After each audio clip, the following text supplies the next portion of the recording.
Fox News alert. New overnight, former President Donald Trump threw his support behind Congressman Jim Jordan as House Speaker ahead of next week's Speaker vote.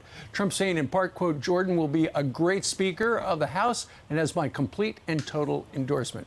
His congressional colleague, House Majority Leader Steve Scalise, would also like the job. He's running for the speakership, and he joins us right now from his office on Capitol Hill. Steve, good morning to you. Morning, Steve. Good to be with you. It's good to have you as well. Did Donald Trump call you and say, hey, sorry about it this time, I'm going with JJ? Yeah, we spoke, obviously. You know, a lot of friendships in this race, a lot of folks that, you know, have been talking to other folks on the outside to bring in to this race. There's a lot of interest in this race, you know, but at the end of the day, it's a lot of one-on-one conversations over the last few days I've been having with my colleagues, and a lot of introspection about how we get things back on track. The problems that we have internally, they don't go away with a new speaker, but the real question the members have is how do we get things back on track? And the reason I've been able to build such a strong base of support over these last few days that's been growing is that I've got a long proven record as somebody who knows how to unify Republicans to fight on the battles that matter for the families who gave us this majority. They want us to be fighting over border security, getting spending over control that's driving inflation. The things that we came here to do are what we've got to get back on track doing. And that's the conversations we've been having these last few days, and we're going to continue having. And we got to get this resolved soon. That's going to get resolved Wednesday in our conference. But then we got to go back fighting for those families who are struggling, because that's what the real fight's about. Right. Well, you talk about getting the car back on the rails. On a scale of 1 to 10, how screwed up are things right now? I mean, it's from what I've seen, it appears to be total civil war. You know, there's a lot. You know, there was anger, there was a lot of frustration. There still is, and we've got to work through that. You know, but Steve, we started this year knowing with a small majority, everything we do was going to be a challenge. And Speaker McCarthy came in, laid out some real rules changes that have been working, you know, but we've got to get back together, work through some of these problems that are going to still be there. You know, I've got relationships with everybody in our conference, have worked through it in a lot of different roles, and have built coalitions to do big things, small things. You know, we passed an energy bill. People, I know, want to focus on the internal fights. Look at the big things we have done that we've got to keep fighting for. We passed a major energy security bill. We passed a major border security bill, a Parents' Bill of Rights, sitting in the Senate doing nothing because the Senate doesn't want to address this.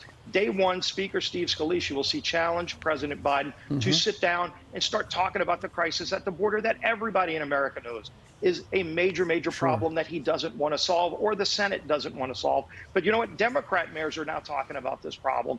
We need to go and start fixing it, not just talk about it. We've passed bills through the House the Senate doesn't want to confront. We've passed bills to address government funding over 70%, and we've got to keep doing that work in the House. But you know what? The Senate needs to do their work too.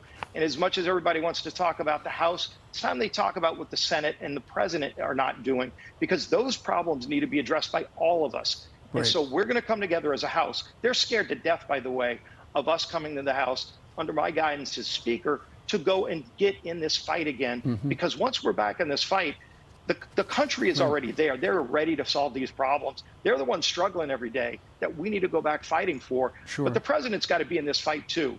And so does the Senate. And that's where we need to go and start battling. You know, I have heard from some members of Congress who have gotten a phone call from you that you are talking about unity, bringing it all back together, but also about fundraising, because in the House, nobody has raised more money for other members other than Kevin McCarthy than you.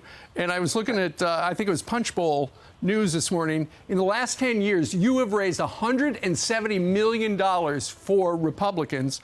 And I think Jim Jordan, if I read it right, has raised just south of $40 million. So you are, of the men standing right now, you are the leader. So if people want a fundraiser, you're the guy.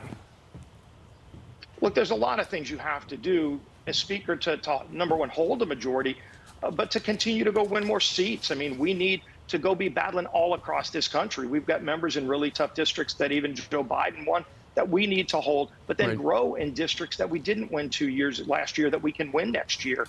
And it takes a lot of money to do that too, but it also takes a strong message.